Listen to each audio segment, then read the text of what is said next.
Shalom, tuguhaye ikaze nanone ku isengesho ribohora. Wowe wakoze subscribe, we tubana kuri iki gicaniro cy'amasengesho n'ijambo ry'Imana. Karibu mu mwanya mwiza w'ijambo ry'Imana no gusenga. Imana amahoro iguhe umugisha. Uri kumwe nanjye nanone Pastor Justice. Mahoro, buntu n'imbabazi no kugirirwa neza n'Imana bibane namwe mwese aho muherereye hose, mugubwe neza muri byose. Abahaje hano ari ubwa mbere namwe, imigisha y'Imana ibane namwe. Batarakora subscribe, mudufashe muyikore kugira ngo tujye tubana muri ibi bihe byiza by'ijambo ry'Imana. Tuje kuganira ijambo ry'Imana no gusenga. Tugiye kuganira ku mbaraga z'umutima ushaka kuva ku rwego ujya ku rundi. Hanyuma turaza kureba uwo muntu uba ushaka kuva ku rwego ajya ku rundi, ibitero agabwaho bigamije kugira ngo atagera aho ashaka kugana, n'uburyo yabyitwaramo kugira ngo agere ku ntego cyangwa se agere kuri urwo rwego yifuza.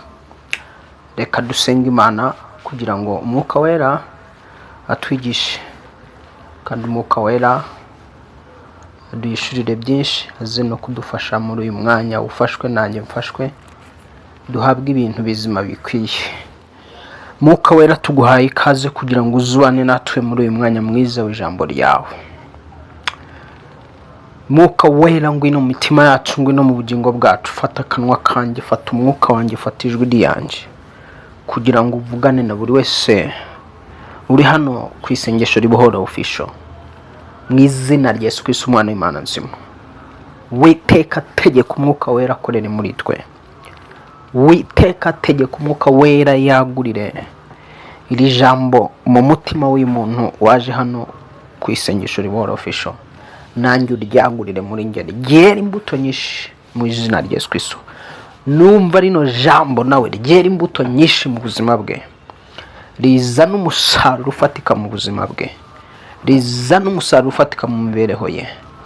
Urakoze Uwiteka ko wohereje ijambo ryawe. Jambo Mwami rituvana aho turi, ritubambutsa, ritujyana hakurya. Ohereza iryo jambo rifite kutuvana aho turi ritujyana hakurya ku rundi rwego, mu kindi kirere hari imbere ho tubona mu buzima bwo mu masezerano. Ohereza ijambo rero ritwambutse rikatujyana hakurya, mu izina rya Yesu Kristo risumba amazina yose. Kandi uhishure n'ibishobora gutuma tutagera hakurya aho tuba tugana, ndetse twigishe n'uburyo twabyifatamo tukabitsinda tukagera hakurya. Ni mu izina rya Yesu Kristo wambwe gapfa kazoka dusabye twizeye, amen. Shuti mukundwa muri Kristo Yesu, nk'uko ubyumvise, dusabye Uwiteka kugira ngo azane ijambo rituvana aho turi ritujyana hakurya. Iyo tuvuga hakurya ni hahandi hariya ubona mu bitekerezo byawe, hariya ubona imbere. Ni wa muntu witegura kubaka urugo akareba urugo imbere ye.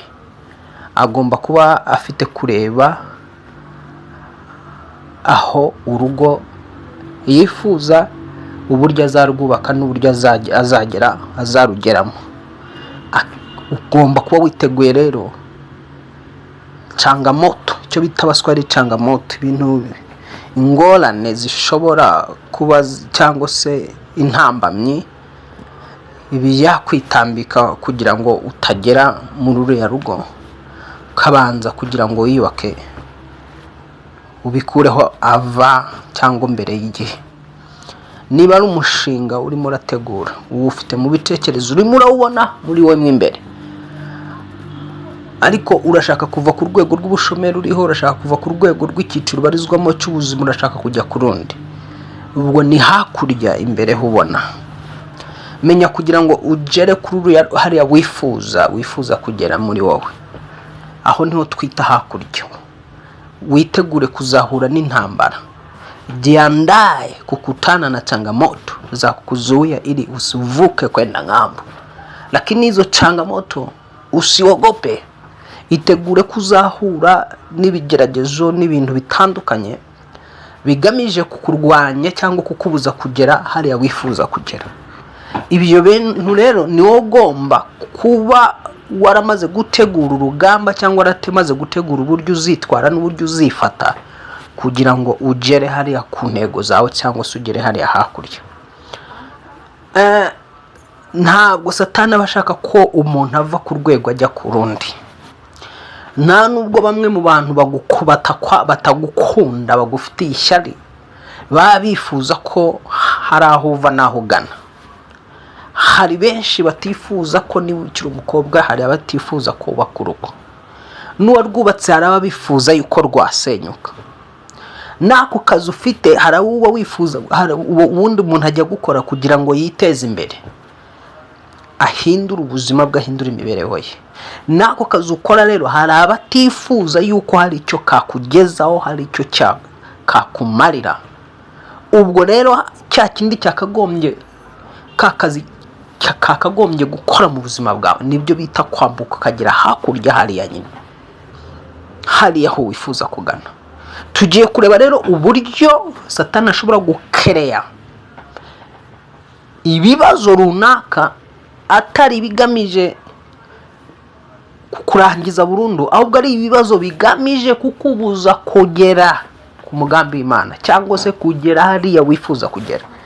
Umuntu ufite umutima muzima yifuza kuva ku rwego ajya ku rundi. Iyo umubyeyi atwite yifuza ko igihe cy'inda kigera igakura umwana akavuka. Niko bigenda buri muntu wese ufite umutima muzima muri baba bafite ibintu agambiriye byiza, aba yumva yifuza hari ahantu ashaka kuva, hari ahantu ashaka kugana muri we. Kugira ngo ugere hahandi wifuza kugera rero, nicyo twavugaga ngo itegure ko hari imiyaga ugomba guhura nayo mu nzira.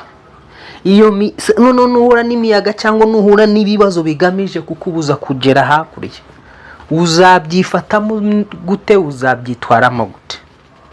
Niba winjiye muri relationship yo kubaka umuryango ikazamo imiyaga n'imiraba ukabona igiye gusenyuka, uzabyifatamo ute? Uzabyitwaramo gute ko hari imbaraga zitifuza ko relationship yawe ivamo ikintu kizima?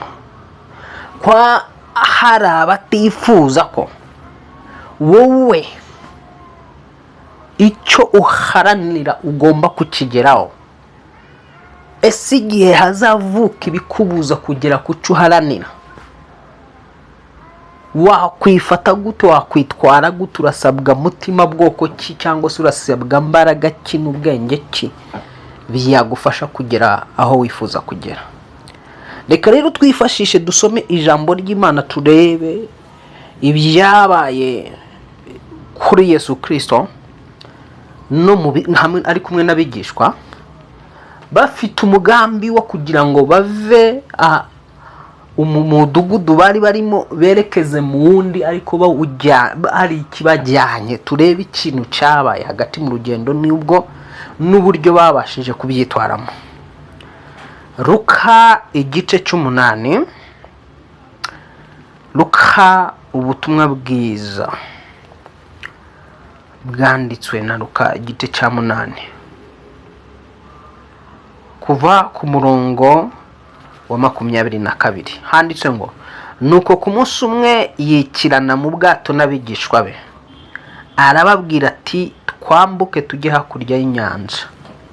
Umva iryo jambo, twambuke tujye hakurya y'inyanja.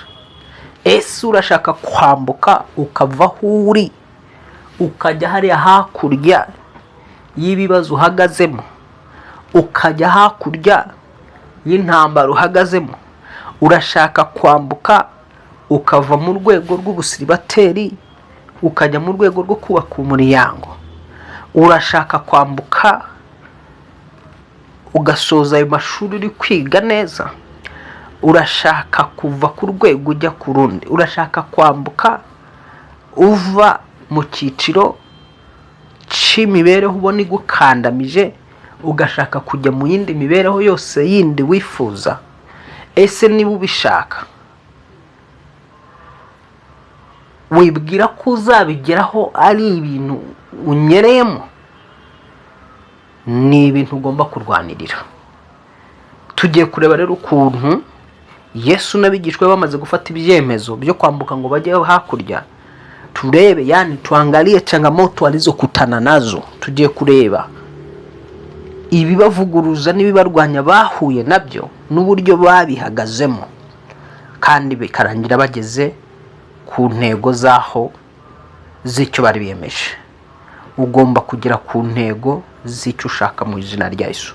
Ndagusengera ngo imbaraga zirwanya ubuzima bwawe zihaguruka zikakwitambika muri urwo rugendo rwo gushaka kuva ku rwego ujya ku rundi, zigashaka kugira ngo urangirizemo hagati utageze hakurya. Izo mbaraga zikuveho mu izina rya Yesu Kristo risumba amazina yose. Reka dukomeze dusome ngo bakigenda arasinzira mu nyanja, hamanuka umuyaga urimo ishuheri.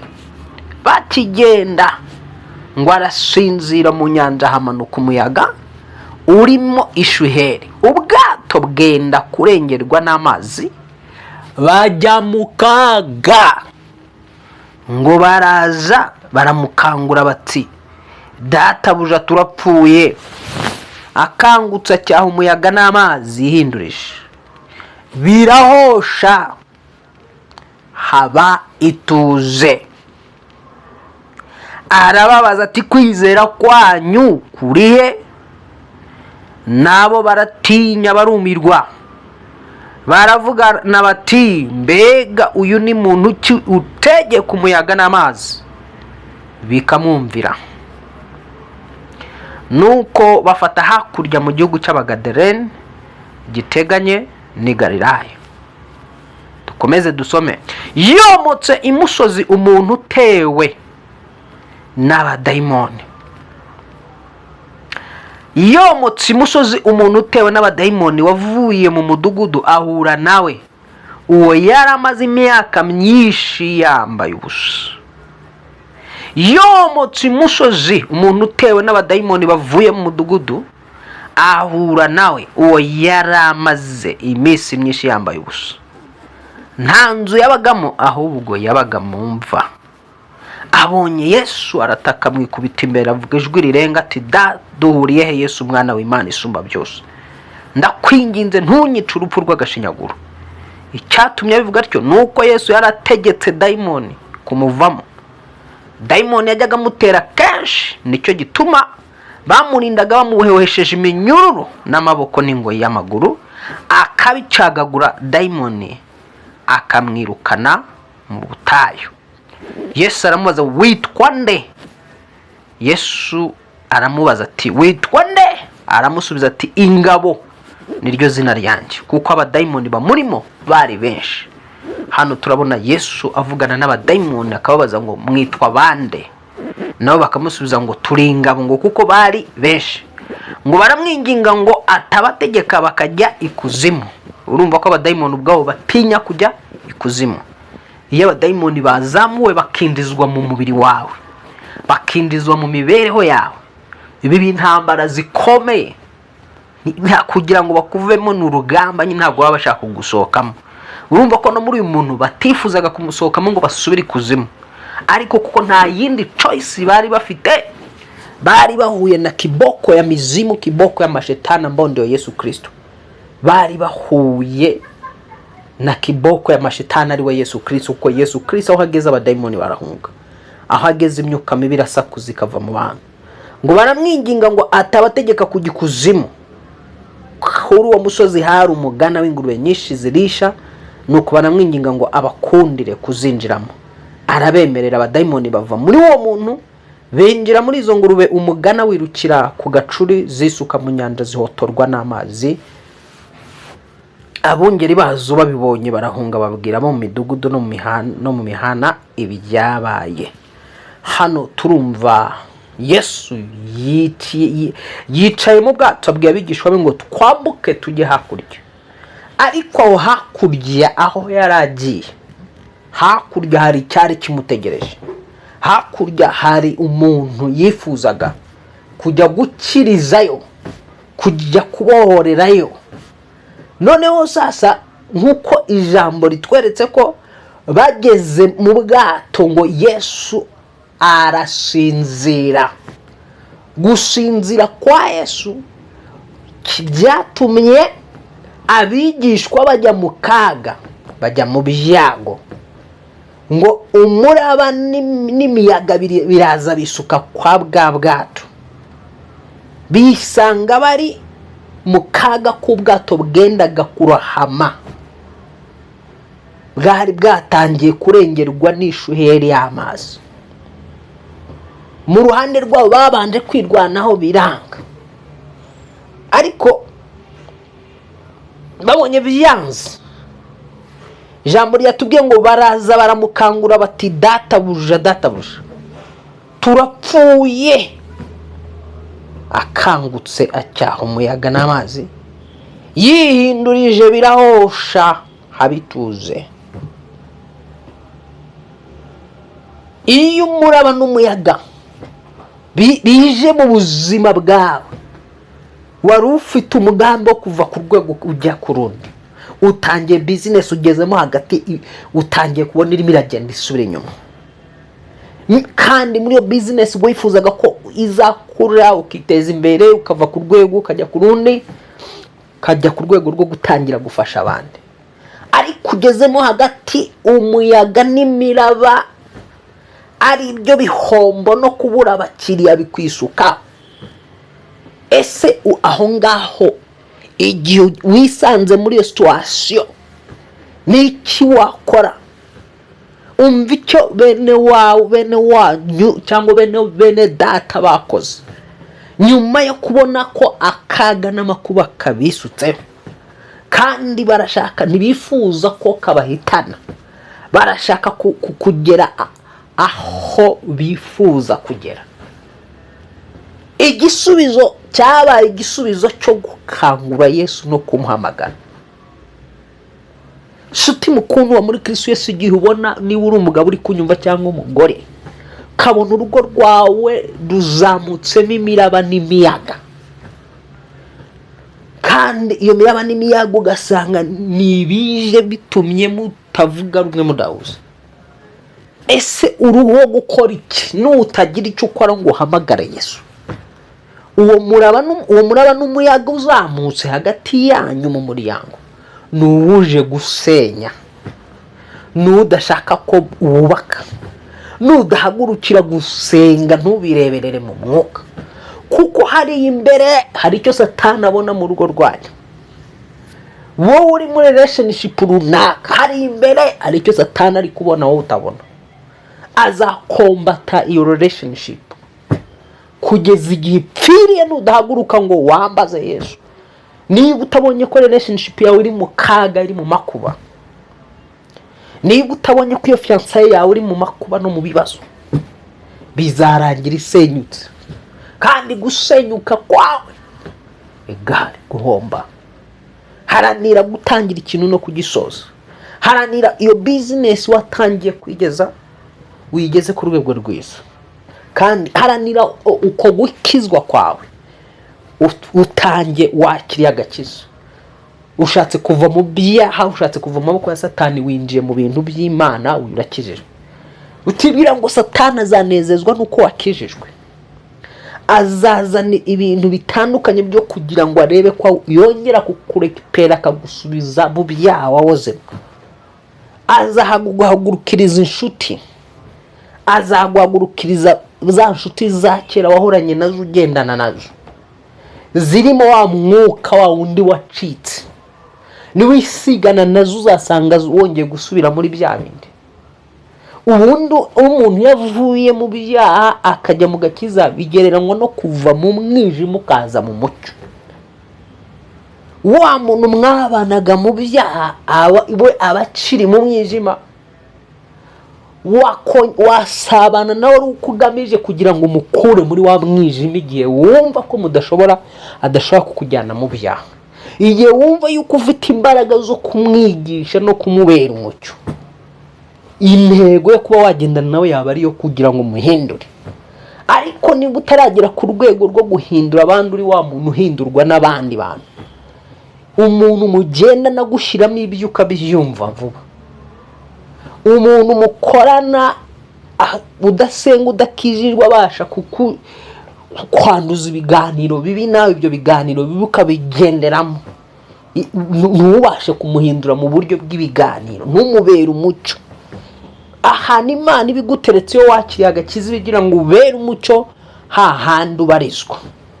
Niba ugiye muri business, muri icyo gice cya business Imana ibishaka kugira ngo uhinduke umucyo w'abacuruzi bakiri mu mwijima, ubabere umucyo, bakurebe ibyo uvuga, barebe ibyo ukora, bakwigiraho, bibatere guhindukira. Ariko igihe ukora bimwe ibintu bimeze nk'ibyabo, bavuga amagambo yabo mabi, nawe ukikiriza, akanwa kawe ntikavemo amagambo meza, kakavamo ibigambo, icyo gihe ahubwo nuko ngo baba baguhinduye, watangiye kumwijima nkabo. Ijambo rero ngo nimukishushanye n'abikigiye, ahubwo muhinduke rwose mugize umutima mushya. Ubwo rero umuntu ngo aba ataragera hakurya, nuvuga ngo hahandi wifuzaga kugera, wari warakijijwe uvuga ati ndifuza gukizwa nkava mu byo nahozemo, ariko ukisanga n'ubundi nibwo bya bindi wahozemo still birimo biragenda bikugarukamo, wowe utarakizwa. Kandi nuguma gutyo uzapfiramo aho ngaho mu hagati muri urwo rugendo, birangire n'ubundi utageze ku gakiza kuzuye kubumana. Tubonye yuko Yesu n'abigishwa bo bifuzaga kwambuka bakagera hakurya, ariko hakurya hari umuntu wari ubarindiriye. Noneho rero sasa mu isi y'umwuka hari imbaraga zabonye Yesu akiri mu bwato n'abigishwa, zimenye neza yuko zarabirebaga zikavuga ngo uyu nta kindi kimuzanya ahantu, aje kubohora uyu muntu, aje kutwambura umuntu wacu.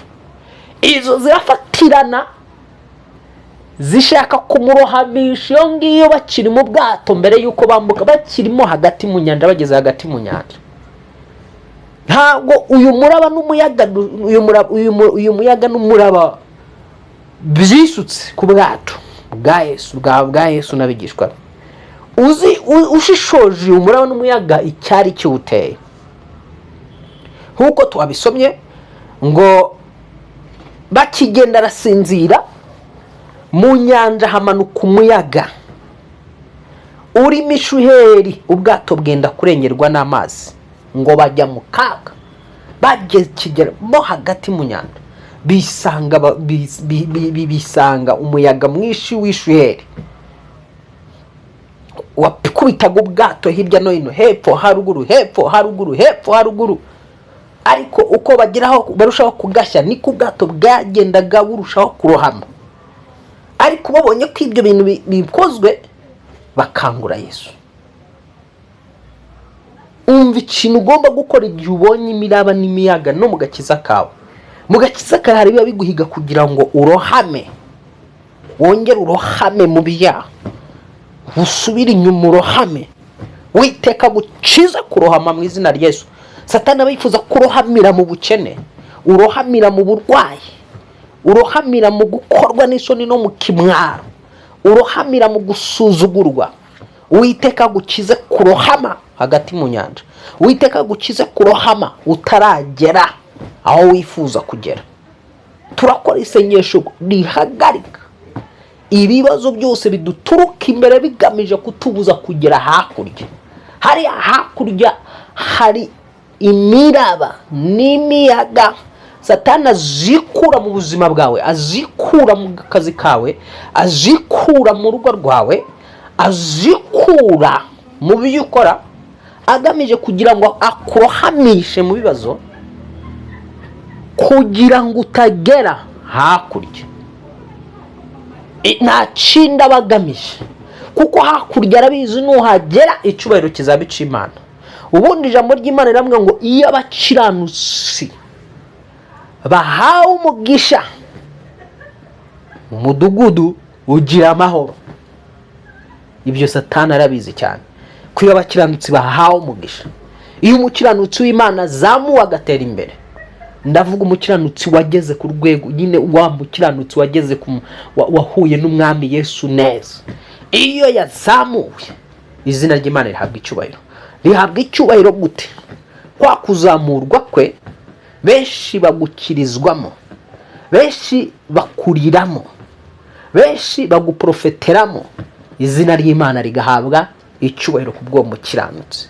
Hari byinshi akiza, hari abantu benshi arengera, hari abantu benshi barya kubwe, nabo babona amaronko kubwe, ba bandi bagiye babona amaronko kubwe aho bari bashima Imana, izina ry'Uwiteka rigahabwa icyubahiro. Rero nukuvuga ngo iyi miraba n'imiyaga tubonye icyo yari igamije mu gihe cya Yesu. Nuvuga ngo hakurya w'ibyo ko yendaga kujya ngo mu gihugu cy'Abagadalena nk'uko twabisomye. Reka twongere dusome umurongo tumbe ngo nuko bafata hakurya, ariko tubanze ngo baraza baramukangura bati databuja turapfuye. Akangutsa cyaha umuyaga n'amazi yihindurije, birahosha habituza. Ndategeka kugira ngo iyo miraba, iyo miyaga izamutse mu rugo rwawe, izamutse muri relationship yawe, izamutse mu kazi kawe, izamutse muri business, byo bihombo bizamutse muri business bihagarare mu izina rya Yesu Kristo usumba amazina yose. Ibyo bihombo bizamutse, iyo miyaga n'imiraba, ubwo bukene, iyo krize nihagarare kubise mu izina rya Yesu Kristo. Ndavugana na krize uri kubona mu buzima bwawe, ndavugana n'abadayimoni bashaka kugusubiza inyuma ngo usubire mu byaha, ndavugana n'abantu bakorerwamo n'abadayimoni bapinga agakiza kawe, barwana no kugira ngo ubusubizwe inyuma. Ndabirukana bagende bave mu buzima bwawe mu izina rya Yesu Kristo. Ndatura ngo uhuzwe n'abantu bagufasha kugira ngo ukomere mu gakiza mu izina rya Yesu Kristo, kugira ngo ugere ku ntego yo gukizwa kwawe mu izina rya Yesu. Imbaraga zirwanya kugera ku ntego yo gukizwa kwawe ndazisenya mu izina rya Yesu Kristo. Imbaraga zirwanya kugera ku ntego yo kuba ku rugo rwawe ndazisenya mu izina rya Yesu Kristo. Imbaraga zirwanya relationship n'intego ya relationship yawe ndazisenya mu izina rya Yesu Kristo. Ibyahagurukiye kugira ngo bihungabanye bimwe, bihagarike bimwe mu buzima bwawe, bituma utagera aho Imana yifuza kugera, ibyo nibihagarare fire kwa jina la Yesu, nibihagarare mu izina rya Yesu Kristo. Ndategeka ngo habeho gutuza kwa relationship yawe yongere ibe nziza mu izina rya Yesu. Ndategeka ngo habeho mu izina rya Yesu kubona abakiriya benshi muri business yawe mu izina rya Yesu Kristo. Ndategeka kugira ngo habeho kugira umutima muri wowe wanga icyaha kandi uzinutswe icyaha mu izina rya Yesu Kristo. Icyaha kikube kure mu izina rya Yesu. Ndategeka ngo muri wowe hazamukemo umwuka wo gusenga no gukunda Imana no gukunda ibyayo mu izina rya Yesu Kristo usumba amazina yose. Buri miraba n'imiyaga yarizikukiye mu buzima bwawe, imiraba y'indwara, miraba ya za diabete, miyaga za diabete, kanseri, sida, bihagarare mu izina rya Yesu Kristo.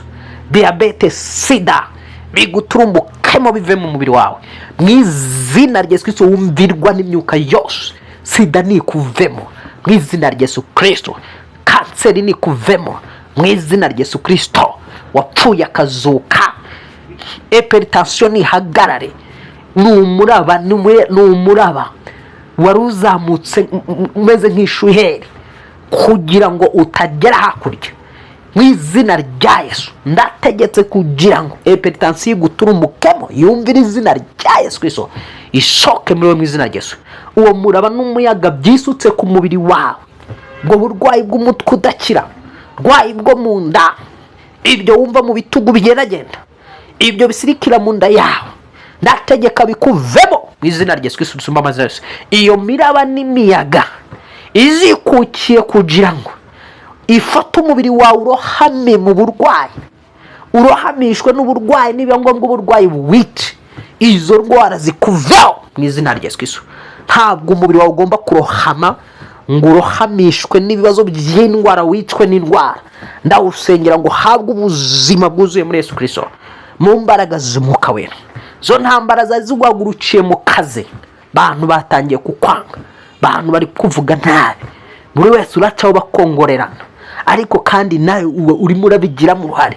Myitwarire yawe ntiwitwara nk'umuntu ukijijwe, ntiwitwara nk'umuntu usenga. Kandi wibuke yuko abasenga, jambo ritwereka yuko twebwe turi indererwamo, abantu bireberamo, abantu baba kureba ari benshi, bashaka kukureba. Imyitwarire yawe ntigaragara nk'ukijijwe, urimo uravugwa hirya no hino, agakiza kawe gahinyuzwa. Kwacina Yesu, uhindukira uhagarare neza mu gakiza. Ndakwatura guhagarara neza mu gakiza. Imiraba n'imiyaga bihagarare mu buzima bwawe. Habeho ituze muri wowe, habeho ituze muri business yawe. Business yawe isubire ku murongo, ibyo ukora bisubire ku murongo. Bihombo bigende mu izina rya Yesu Kristo, bihombo bigende mu izina rya Yesu Kristo. Abo haya madeni bishure kandi bakwishyura igihe mu izina rya Yesu Kristo. Nawe yurimo ndategeka kugira ngo mu izina rya Yesu habe gukinguka ku muryango, ubone uburyo bwo kwishyura mu izina rya Yesu Kristo risumba amazina yose. Hanyuma ubashe kugera hakurya aho washakaga kugera. Imbaraga zitifuza kugera hakurya, zishaka kugufatira aho ngaho mu nzira ugezemo hagati, zishaka kugira ngo urohamiremo hagati utaragera aho wifuzaga kugera. Izo mbaraga zivumwe, zituruka mu maraso mu miryango y'iwanyu, zaturuka z'abarozi, iz'abakonikoni, zisakuze zikuveho kwa jina la Yesu Kristo. Izikuzengurutsaho mvugira ahangaha zirumva. Yemwe mwambaraga mwe murimo muranyumva, muzengurutse uno mugore, muzengurutse uno mugabo, musakuze mujande muhunge mu izina rya Yesu Kristo. Mureka gira ituze, mubiri utuze, buzima bwe butuze, mugakiza tuze, ibyo yakoraga bijye ku murongo mu izina rya Yesu wapfuye akazuka. Mbategetse gusezera no gusakuza mugahunga kuba y'Uwiteka ikubite buri mbaraga zose zashaka kuzamura ishuheri mu buzima bwawe, ndetse n'ishuheri ryari riri mu buzima bwawe, miyaga yari iri mu buzima bwawe, yahungabanyaga umutima wawe, yahungabanyaga ubugingo bwawe, byari bitumye ucika intege, byari bitumye utakaza ibyiringiro. Ibyo ndabicyaha, byari biguhagurukije ubwoba bwinshi, ubwoba bwari bubaye bwinshi mu buzima bwawe. Ndavugana n'ubwoba kukurekura mu izina rya Yesu wapfuye akazuka. Ubwoba bukuvemo, ubwo Satani yaraguteje. Ambara umutima w'imbaraga zopete sekirihoria. Ukeneye kwambara umutima w'imbaraga. Yesu yari afite umutima w'imbaraga, umutima udakangwa n'ubusa, umutima udakangwa n'imiraba, umutima udakangwa n'imiyaga. Ntabwo imiyaga n'imiraba byabujije Yesu gusinzira. Yesu yarazi yuko tunakanguka hari icyo ari bukore. Yesu wawe aka kanya hari icyo agiye gukora mu buzima bwawe. Wowe icyo usabwa gusa, kangura Yesu, bwira Yesu uti we Yesu we, Yesu hagarika iyi miraba, iyi miyaga izamukiye kunsenyera umuryango, izamukiye kunsenyera relationship, izamukiye kunsenyera business. Imiraba n'imiyaga bizamukiye muri uyu mubiri, bishaka kunyicira umubiri ngo uhere mu kwa muganga. Ibi nibihagarare mu izina rya Yesu. Nusenga neza birahagarara. Nubyutsa Yesu, nukangura Yesu. Ntabwo Yesu asinzira, ariko nubwo adasinzira abakeneye kumwambaza, bakeneye kumuhamagara, bakeneye kumuta. Wibaze ko Yesu yari yisinzire ntacyo bimubwiye, ariko hari ikintu yari akeneye kugira ngo arebe barabyifatamo bate. Ese nabo ni abantu bakuru bashobora kwirwanaho muri iyo miraba n'imiyaga? Ese ariko kuko ntibari bazi iyi miraba n'imiyaga aho yari ivuye. Ese ibiyucamo uzaho biva, uzaho bituruka, zo ntambara uzaho zituruka, uzi inkomoko yazo, uzi inkomoko y'ayo makimbirane, uzi inkomoko y'ibyo turi gucamo, uzi inkomoko y'ibyo ziri kunyuramo. niba umaze kuba uzi inkomoko yabyo, hari icyo usabwa gukora. Hagarara mu kwizera, uhagarika ibyo. Hagarara mu isengesho, uhagarika ibyo. Niba waramaze kumenya ko bituruka ku mwanzi, ariko niba bituruka kuri wowe, ari wowe ubitera, hari ibibazo umuntu ashobora gucamo, ari ubyikururira. Kamere yari yibikurura, ingeso ze arizo zibikurura, umutwe ufunze ari ubikurura, bwibone ari bwo bubikurura. Ubwibone mu buzima n'ibindi bahana ari yabikurura, mujinya ari ubikurura, kudaca bugufa ari byo bibikurura. Hari ibibazo ushobora kwisanga byazamutse mu rugo rwawe cyangwa muri relationship yawe, ariko ikibazo ari nawe wakinguye uwo muryango atari abadayimoni, ahubwo hari kamere muri wowe Satani ari kururiraho. Ntabwo nawe ugira guca bugufi, ntabwo ubasha kwemera uruhare rwawe, ntubasha kwemera ikosa, ntubasha no kuryihana. Satani akurura kuri izo za kamere agasenya. Tujye muri business, uracuruza urindiza amafaranga runaka, ariko ntubasha kugira imibare myiza, urarya ukarya ayo utakoreye. None se ni gute ibihombo bitazinjira igihe uri kuri amafaranga utakoreye, igihe usohora ayo utinjije, cyangwa se ugasohora menshi kuruta ayo winjije, igihe waba wifuza kubaho mu buzima, mu cyiciro cy'ubuzima utarageramo, urinjiza 100,000 ugakoresha 5,000 hose, ni gute utazajya mu madeni? Urinjiza 500 ugakoresha 600, ubwo se urumva ni gute uzatera imbere? Hari ibintu rero bimwe na bimwe tuvuga ngo ni abadayimoni. Rimwe na rimwe abo badayimoni twabahaye urwaho, bururiye kuri kamere zacu cyangwa bururiye kuri kamere z'abantu. Ndenya nkubwire ngo muri wowe ni ngombwa kugomba kumenya inkomoko y'ibibazo y'ibyo urimo uracamo. Aba rero turasomye rero uyu muyaga wari uturutse he rero? Uyu muyaga wari uturutse, umva ahantu wari uvuye rero. Yesu arabaza ngo kwizera kwanyu kuri he? Ese Imana irakubonamo kwizera? Kwizera kwawe kuri he mu kibazo cyawe? Kwizera kwawe kuri he muri izo ntambara zawe? Kwizera kwawe kuri he mu byucamo? Kwizera kwa imani yako iko wapi katika changamoto zako? Je, bado una imani katika hizo changamoto? Kwizera kuracyahari muri ubwo burwayi ko kano kanya wakira? Kwizera kuracyahari ko ibyo bihombo byahagarara? Kwizera kuracyahari ko iyo relationship yakongera ikaba nzima? Kwizera kuracyahari ko urwo rugo rwatungana? Kwizera kuracyahari ko wakongera ugahagarara mu gakiza neza? Cyangwa uri waya gusa? Niba kwizera guhari, that's good, Imana igumugisha, birahindutse rero. Hanyuma rero icyo yakoze rero, iyo kwizera kwawe kugihari, icyo Yesu akora yahise ngo icyo yakoze ni uguhita ahagarika umuyaga. Barabaza baramukangura, turapfuye.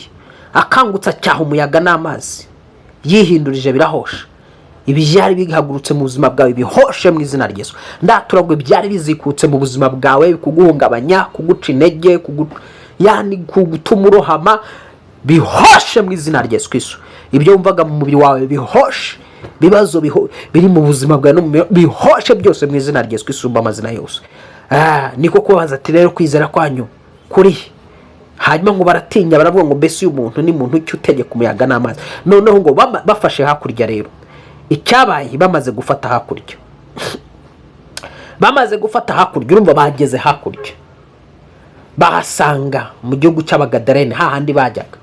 Aho bajyaga sasa, aho Yesu yaragiye, bigaragara ko izi mbaraga zari ziri muri uyu muntu. Aba badayimoni Bibiliya yise ngo bitwaga ingabo, bari benshi, baje gusakuza Yesu akabaza ngo mwitwa bande? Bakavuga ngo turi ingabo kuko turi benshi. Aba nibo bari bateje imiraba, aba nibo bari bateje imiyaga. Bararebye babona bibwira ko Yesu asinziriye, bahita bateza imiraba n'imiyaga kugira ngo Yesu atabageraho akabirukana. Hari impamvu y'izo ntambara zawe, hari ibikureba mbere yuko ugera aho wifuza kugera, bikavuga ati nagera hano ntituzamucira, kavuga nagera ahangaha, imizimi kavuga ati ya nagera ahangaha, nabona intebe, nabona uno mwanya, niyubaka urugo, natera imbere, niyubaka, nava mu bukode, nagira business runaka, relationship yiwe niba nziza, nahuza, nibagira guhuza, imbaraga zigakubita zigashaka kugaba ibitero. So hishurirwa rero, menya neza yuko ibyo uri guca muri kubona hari icyo bibona imbere yawe, hari icyo bifite amaso abona. wowe nubwo utareba imbere hawe ushobora kuba satani yani alifunga macho yako, sasa hauoni vizuri.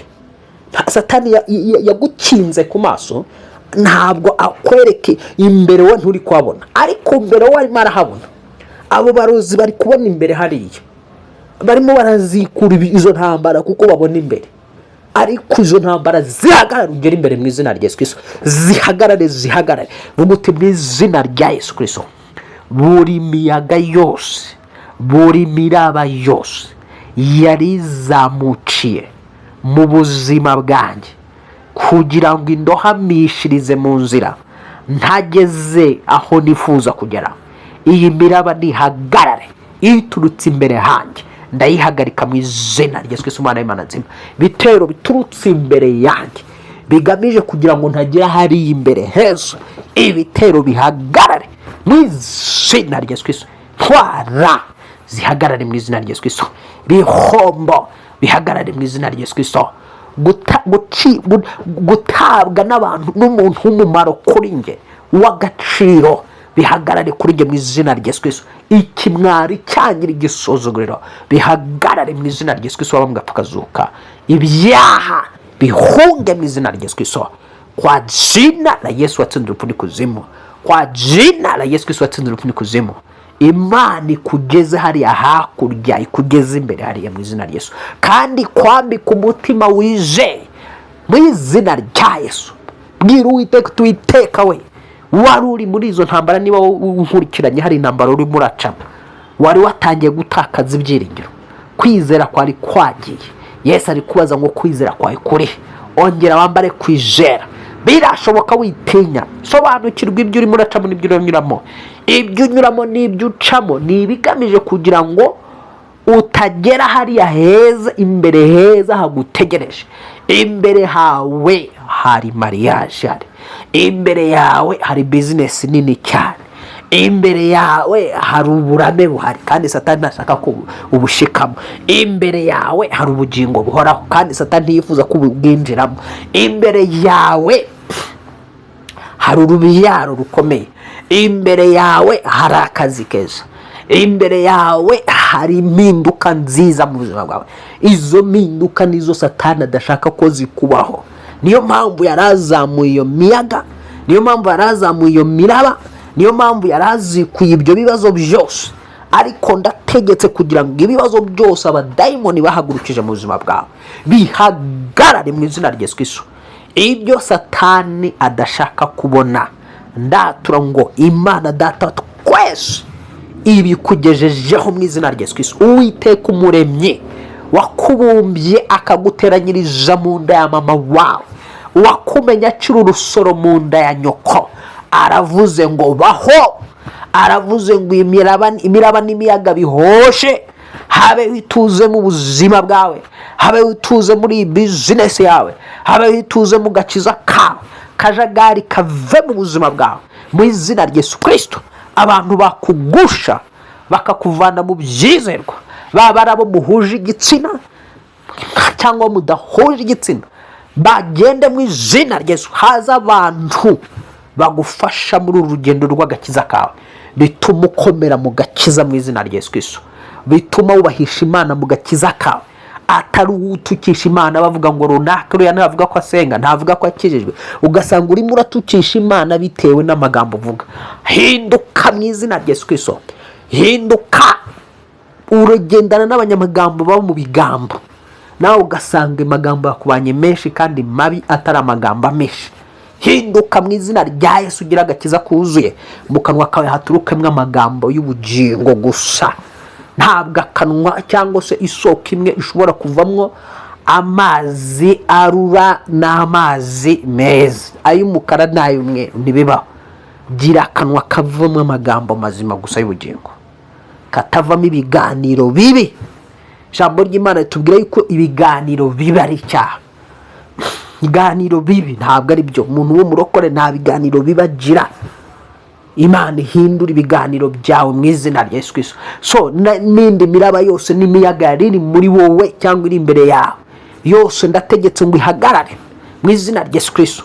Tubonye ko uyu muntu wari uri mu gihugu cy'Abagadarena yarimwe abadayimoni benshi aho Yesu yifuzaga kugana. Nibo rero bazi ku iki kibazo kugira ngo Yesu atagera mu gihugu cy'Abagadarena ngo abirukane. Bashaka kumufatirana akiri mu nyanja, baramurondora baramumenya, bahita babona ko arimo araza agana aho bari.